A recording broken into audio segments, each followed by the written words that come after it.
ಗ್ಯಾರಂಟಿಗಳ ಹೊಡೆತ ಎಲ್ಲಿವರೆಗೂ ಹೋಗಬಹುದು ಅಂತಂದರೆ ನೋಡ್ಕೊಳ್ಳಿ. ಇದು ಅದೇ ಅಂತ ಹೇಳ್ತಿದ್ದಾರೆ, ಇನ್ನೂ ನಂಗೆ ಗೊತ್ತಿಲ್ಲ. ಸರ್ಕಾರ ಹೊಸ ದಾರಿ ಹುಡುಕಿತಾ ಇದೆಯಂತೆ. ಸಿದ್ದರಾಮಯ್ಯನವ್ರ ಸರ್ಕಾರ ತೈಲ ಬೆಲೆ ಹೆಚ್ಚಿಸ್ಕೊಂಡ್ರು, ಅದನ್ನು ಡಿಫೆಂಡ್ ಮಾಡಿದ್ರು. ಯಾಕೆ? ಬೇರೆ ರಾಜ್ಯ ನಾವು ಮಾಡಬೇಕಾಗಿ ಬಂತು. ತೈಲ ಬೆಲೆ ಹೆಚ್ಚಿಸಿದರು, ಹೌದು, ಡಿಫೆಂಡ್ ಮಾಡಿದರು. ಹೇಗೆ? ಬೇರೆ ರಾಜ್ಯ ಕಂಪೇರ್ ಮಾಡಿ ಕಂಪೇರ್. ಈಗ ಏನು ಕಂಪೇರ್ ಮಾಡ್ತೀರಿ ನೋಡಿ. ಬೆಂಗಳೂರು ಸುತ್ತಲೂ ಇರುವ 25,000 ಎಕರೆ ಸರ್ಕಾರಿ ಜಮೀನಿನ ವರಮಾನ ಸಂಗ್ರಹಕ್ಕೆ ಬಳಸ್ಕೊಳ್ಳೋಕೆ ಮುಂದಾಗ್ತಾ ಇದ್ದಾರಂತೆ. ನಗದೀಕರಣ ಅಥವಾ ರಾಜ್ಯ ನಿರ್ದೇಶಿತ ನಗರೀಕರಣ ಮಾತ್ರೆಗಳ ಮೂಲಕ ವರಮಾನ ಹೆಚ್ಚಿಸಬಹುದು ಅಂತ ಬಾಸ್ಟನ್ ಕಂಪನಿ ಯಾವುದೋ ಪ್ರಾಥಮಿಕ ವರದಿ ಕೊಟ್ಟಿದೆಯಂತೆ. ಇದು ಯಾವುದೋ ಬಾಸ್ಟನ್ ಕಂಪನಿ ನಂಗೆ ಗೊತ್ತಿಲ್ಲ. ಅದು ಅಮೆರಿಕಾದಲ್ಲಿರುವ ಬಾಸ್ಟನ್ನಲ್ಲೇ ಇರೋ ಕಂಪನಿಯೋ ಅಥವಾ ಬಾಸ್ಟನ್ ಅಂತ ಹೆಸರಿಟ್ಕೊಂಡಿರ್ಬೋದು. ಯಾಕಂದರೆ ನಾನೊಂದು ಸ್ಕೂಲ್ ಬೋರ್ಡ್ ನೋಡಿದ್ದೀನಿ, ಬಾಸ್ಟನ್ ಪಬ್ಲಿಕ್ ಸ್ಕೂಲ್ ಅಂತ. ಹಂಗೊಂದು ಬಾಸ್ಟನ್ನಲ್ಲಿರೋರು ಓಪನ್ ಮಾಡಿರೋದೆ ಏನು? ಹಂಗಲ್ವಲ್ಲ. ಹಾಗಾಗಿ ಇದು ಯಾರ ಕಂಪನಿ ಮತ್ತು ಈ ವರದಿ ಕೊಡೋಕ್ಕೆ ಕೇಳಿದ್ಯಾರು? ಸರ್ಕಾರ ಕೇಳಿದ್ಯೋ ಅವ್ರು ಖಾಸಗಿಯಾಗಿ ಕೊಟ್ಟಿದ್ದಾರೋ? ಖಾಸಗಿಯಾಗಿ ಕೊಡೋಕೆ ಅವ್ರಿಗೇನು ಇಂಟ್ರೆಸ್ಟ್? ಅವಾಗ ಕೊಟ್ಟಿದ್ದಾರೆ, ಸರ್ಕಾರ ಕೇಳಿದ್ದಾರೆ, ನಂಗೆ ಗೊತ್ತಿಲ್ಲ. ಏನೇ ಕೊಟ್ಟಿದ್ದಾರಂತೆ. DK ಶಿವಕುಮಾರ್ ಹೇಳ್ತೀರಿ ನಾವು ಆಸ್ತಿ ಅಡ ಇಡ್ತಿಲ್ಲ, ರಕ್ಷಣೆ ಮಾಡೋದಕ್ಕೆ ಈ ಕ್ರಮ ಡ್ಯಾಶ್ ಡ್ಯಾಶ್ ಅಂತ ಹೇಳಿದ್ದಾರೆ. ಈ ಮಧ್ಯೆ ಬೆಂಗಳೂರು ನೀರಿನ ಬೆಲೆನ ಹೆಚ್ಚಿಸ್ತಾರೆ. ಯಾಕೆಂದರೆ ಮೊನ್ನೆ ಸಮ್ಮರಲ್ಲಿ ಜನ ಮನೆಯಲ್ಲೆಲ್ಲ ಸ್ವಿಮ್ಮಿಂಗ್ ಪೂಲ್ ಕಟ್ಕೊಂಡ್ರಂತೆ ಹೊಸದಾಗಿ, ಬಿಂದಿಗೆಗಳು ಇಟ್ಕೊಂಡು ಬೀದಿಗೆ ಬಂದಿದ್ರು ಸರ್. ಹಾಗಾಗಿ ನೋ ಪ್ರಾಬ್ಲಮ್, ನೀರಿನ ಸಮಸ್ಯೆ ಇಲ್ಲ. ನಮ್ಮಲ್ಲಿ ನೀರನ್ನು ಹರಿಸಕ್ಕೆ ನಮ್ಮ ಕೈಲಿ ಆಗಲ್ಲ. ನಮ್ಮ ಕೈಲಿ ಹರಿಸಕ್ಕಾಗೋದು ಏನು?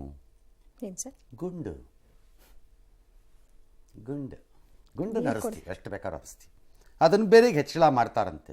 ಇದು ಆರಂಭ. ನೀರು ಆಗಬೇಕು, ಬಸ್ಸು ಆಗಬೇಕು, ಪವರು ಆಗಬೇಕು, ನಿಮಗೆ ಬೇರೆ ದಾರಿ ಇಲ್ಲ. 10 ವರ್ಷದಿಂದ ಮಾಡಿಲ್ಲ, ಈಗ ಮಾಡೋದು ಅನಿವಾರ್ಯ ಅಲ್ವಾ ಅಂತ ಕೇಳ್ತಾರೆ. ಛೇ ಗ್ಯಾರಂಟಿಗಳನ್ನು ಕೊಟ್ಟ ಮೇಲೆ ಮಾಡೋದು ಅನಿವಾರ್ಯ ಅಲ್ವೇ? ಮಾಡಬೇಕು. ಯಾರನ್ನ ಕೇಳಿ ಕೊಟ್ರು ಅನ್ನೋದನ್ನು ಹೇಳಬೇಕಲ್ಲ. ಯಾಕೆ ಕೇಳಿ ಹೇಳಬೇಕು ನಿಮ್ಗೆ ಅದನ್ನು? ಅಲ್ಲ ಜನರಿಗೆ ನೀವು ಜನರ ಮೂಲಕ ತೆಗೆದು ಅವ್ರಿಗೆ ಕೊಡೋದಾದ್ರೆ ಅದನ್ನ ಕೇಳಲೇಬೇಕಲ್ಲ ಸರ್. ತಗೋಬೇಡಿ ಅಷ್ಟೇ. ಆಲ್ ರೈಟ್, ಏನು ಹೇಳಿದ್ದಾರೆ?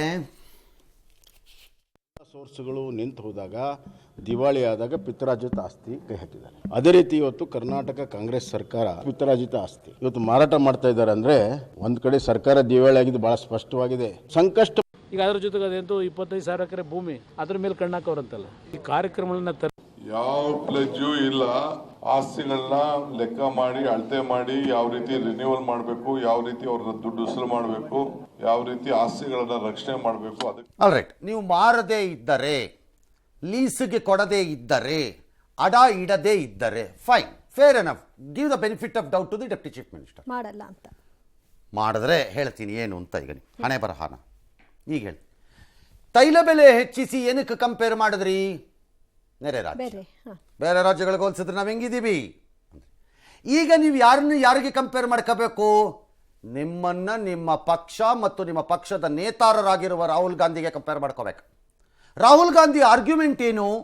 ಈ ದೇಶದ ಏರ್ಪೋರ್ಟ್ಗಳು ಮತ್ತು ಬಂದರುಗಳು ಮತ್ತು ಇನ್ನಿತರ ಕಾರ್ಖಾನೆಗಳನ್ನು ಅದಾನಿ ಅಂಬಾನಿ ಕೊಟ್ಬಿಡ್ತಿದ್ದಾರೆ, ಮಾರ್ಬಿಡ್ತಿದ್ದಾರೆ ದೇಶದ ಆಸ್ತಿಯನ್ನ. ಇದು ಯಾರ ಆಸ್ತಿ?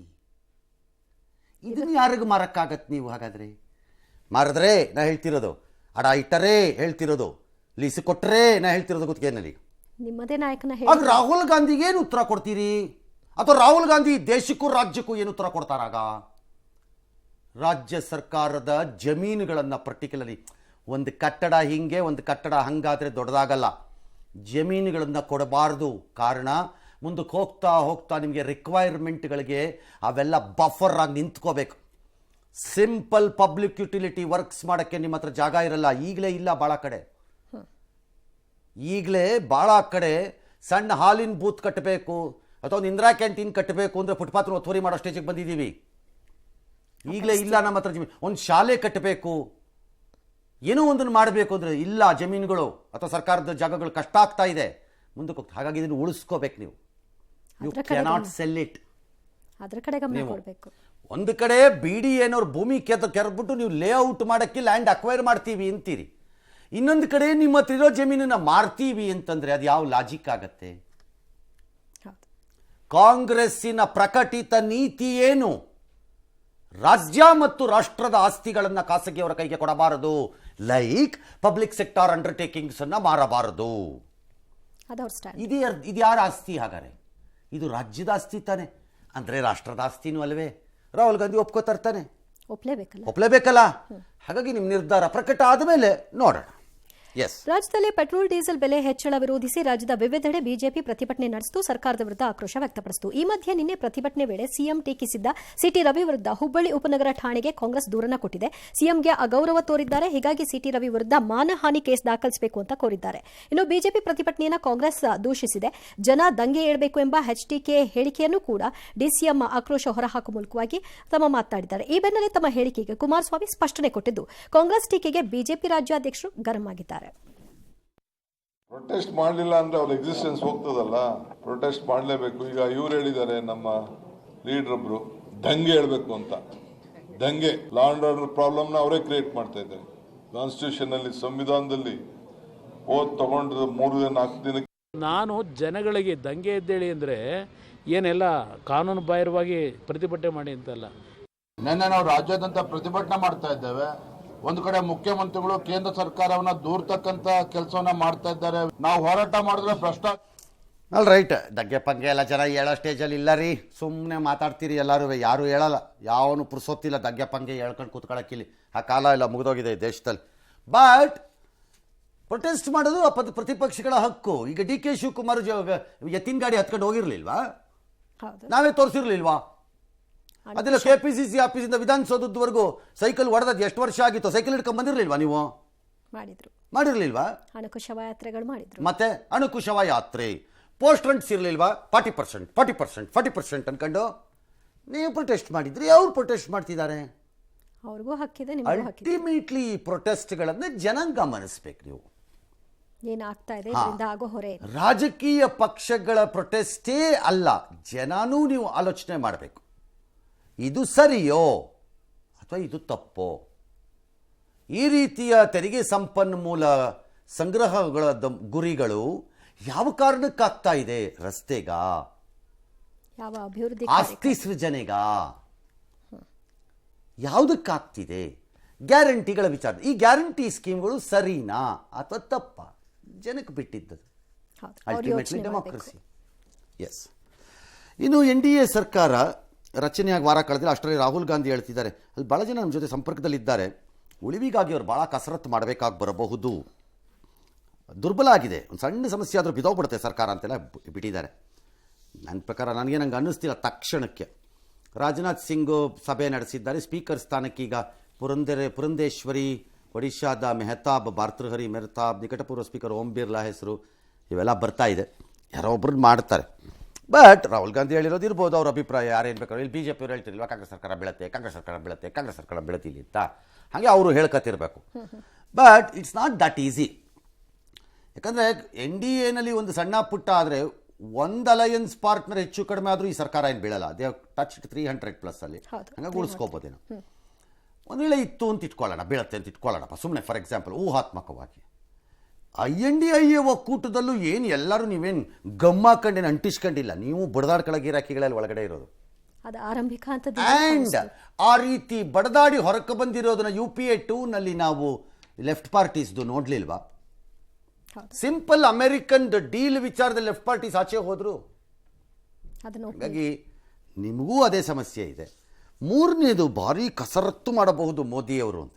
ತೊಂದರೆ ಇಲ್ಲ, ಯಾಕಂದರೆ ಕಾಂಗ್ರೆಸ್ಸಿನ ಸರ್ಕಾರವನ್ನು ನಡೆಸಿದ್ದ ನರಸಿಂಹರಾಯರು ಮಾಡಿದ್ದ ಸರ್ಕಸ್ಸೇ ಅವರ ಸರ್ಕಾರವನ್ನು ಉಳಿಸಿಕೊಳ್ಳಲು ನನ್ನ ಕಣ್ಣು ಮುಂದೆ ಇನ್ನೂ ಇದೆ. ಹಾಗಾಗಿ ಅಧಿಕಾರವನ್ನು ಉಳಿಸ್ಕೋಬೇಕು ಅಂತ ಆದಾಗ ಅಲ್ಟಿಮೇಟ್ಲಿ ಎಲ್ಲರೂ ಕಸರತ್ತು ಮಾಡೋರೆ, ಎಲ್ಲರೂ ಮಾಡೋರೆ. ಎಸ್.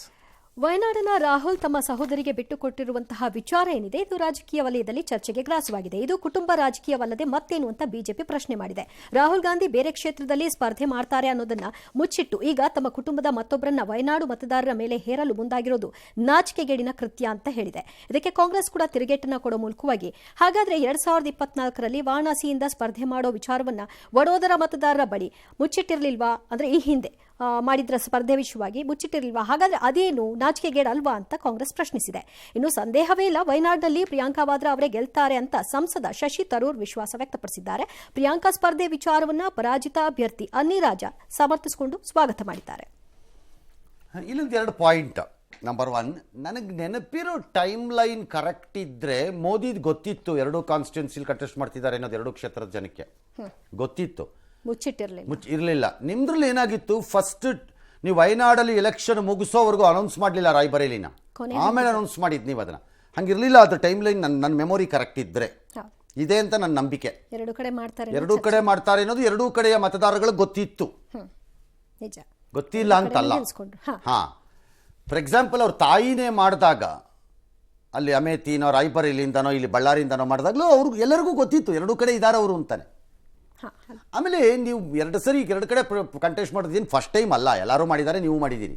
ಯಾವುದೋ ಒಂದು ಕಳ್ಕೋಬೇಕಾಗಿತ್ತು ನೀವು. ಬಟ್ 2 ಕಡೆ ಪಾರದರ್ಶಕವಾಗಿ ಹೇಳ್ಕೊಳ್ಳಲ್ಲ ಅನ್ನೋದು 2 ಕಡೆ ಹೇಳ್ಬಿಡ್ಬೋದಾಗಿತ್ತು. ಹೇಳಿದ್ದಿದ್ರೆ ಇಲ್ಲಿ ಲೆಫ್ಟ್ ಪಾರ್ಟಿ ಸೋಲಿಸ್ಬಿಡ್ತಾರೆ, ಜನ ಸೋಲಿಸ್ಬಿಡ್ತಾರೆ ಅಂತ ಭಯ ಇತ್ತೇನೋ, ಗೊತ್ತಿಲ್ಲ ನನಗೆ. ಇನ್ನು ಶಶಿ ತರೂರು, ಪ್ರಿಯಾಂಕಾ ವಾದ್ರಾ ಅವರೇ ಗೆಲ್ತಾರೆ. ಮತ್ತು ಶಶಿ ತರೂರು ಸೋಲ್ತಾರೆ ಅಂತ ಹೇಳೋಕ್ಕಾಗತ್ತಾ? ಹೇಳಿದ್ರೆ ಮೊದಲೇ ಕಷ್ಟದಲ್ಲಿ ಗೆದ್ದಿದ್ದಾರೆ ಈ ಸರಿ, ಕಷ್ಟಪಟ್ಕೊಂಡು ಒಂದು 16-17 ಸಾವಿರ ಲೆಕ್ಕಾಚಾರದಲ್ಲೇನೋ 27 ಸಾವಿರ ಲೆಕ್ಕಾಚಾರದಲ್ಲೇನೋ ಗೆದ್ದಿದ್ದಾರೆ ಈ ಸರಿ. ತಲೆ ಉರೋಗ್ಬಿಡುತ್ತೆ ಆಮೇಲೆ ಅವ್ರದ್ದು. ಅನ್ನಿ ರಾಜ ಸ್ವಾಗತಿಸಿದ್ದಾರಂತೆ ಇವ್ರ ಮೇಲೆ ಸೋತವರು, ರಾಹುಲ್ ಗಾಂಧಿ ಮೇಲೆ ಸೋತ CPI ಅಭ್ಯರ್ಥಿ. ಸ್ಪರ್ಧೆ ಮಾಡಿದಾಗಲೂ ಟೀಕೆ ಮಾಡಿದ್ರು. ಮಾಡಿದ್ರು, ಈಗ ಸ್ವಾಗತಿಸಿದಾರಂತೆ. ಅವ್ರು ಏನಾದ್ರು ಮಾಡ್ಕೊಳ್ಳೋದು ಅವ್ರ ಇಷ್ಟ. ಕಮ್ಯುನಿಸ್ಟ್ ಪಾರ್ಟಿಗೆ ಒಂದು ಪ್ರಾಬ್ಲಮ್ ಇದೆ ಈಗ. ಕಮ್ಯುನಿಸ್ಟ್ ಪಾರ್ಟಿ ಪ್ರಾಬ್ಲಮ್ ಅಂದರೆ ಎಕ್ಸೆಪ್ಟ್ ಕೇರಳ, ಯಾಕಂದರೆ ಪಿನರಾಯಿ ವಿಜಯನ್ ಮೇಲೆ ಕಾಂಗ್ರೆಸ್ ಫೈಟ್ ಮಾಡ್ತಾ ಇದೆ ಕೇರಳದಲ್ಲಿ. ಇವತ್ತು ಏನೋ ಕೋರ್ಟ್ ಕೇಸೋ ಏನೋ ಹಾಕಿದ್ದಾರೆ ಅವ್ರ ಮೇಲೆ, ಕೋರ್ಟ್ ಕೇಸೋ ಕಂಪ್ಲೇಂಟೋ ಏನೋ ಒಂದು ಮಾಡಿದ್ದಾರೆ ಇವತ್ತು. ಅವರ ಮಗಳು ಮತ್ತು ಪಿನರಾಯಿ ವಿಜಯನ್ ಮೇಲೆ ಕಾಂಗ್ರೆಸ್ನವರು ಅಲ್ಲಿ ಫೈಟ್ ಮಾಡ್ತಾರೆ. ಇಲ್ಲಿ ವೆಲ್ಕಮ್ ಮಾಡಬೇಕು. ಕಾರಣ ಕಮ್ಯುನಿಸ್ಟ್ ಪಾರ್ಟಿಗೆ ಗೋಜಲಾಗಿದೆ ಒಂಥರ. ಅಲ್ಲಿ ಮಮತಾ ಬ್ಯಾನರ್ಜಿ ಇವ್ರನ್ನ ಆಚೆ ಇಟ್ಟರೆ ನಾನು ನಿಮ್ಮ ಜೊತೆ ಅನ್ನೋ ಥರ ಮಾತಾಡ್ತಾರೆ. ಕಮ್ಯುನಿಸ್ಟ್ ಅವ್ರನ್ನ ದೂರ ಇಟ್ಟರೆ ನಾನು ನಿಮ್ಮ ಜೊತೆ ಅನ್ನೋ ಟೈಪ್ ಮಾತಾಡ್ತಾರೆ ಅವರು. ಹಾಗಾಗಿ ಗೋಜಲಲ್ಲಿದೆ, ಕಮ್ಯುನಿಸ್ಟ್ ಮೂವ್ಮೆಂಟೇ ಗೋಜಲಲ್ಲಿದೆ. ಇದು ಡೆಮೊಕ್ರೆಟಿಕಲಿ ಎಲೆಕ್ಷನ್ ವಿಚಾರದಲ್ಲಿ ನಾನು ಹೇಳ್ತಿರೋದು, ಐಡಿಯಾಲಜಿಲಲ್ಲ. ಹಾಗಾಗಿ ಅವ್ರು ಏನೋ ಹೇಳ್ಕೋತಾರೆ, ಒಟ್ಟಲ್ಲಿ ಕಾಂಟೆಸ್ಟ್ ಮಾಡ್ತಾರೆ, ಅದೇನಾಗುತ್ತೋ ಆಗತ್ತೆ.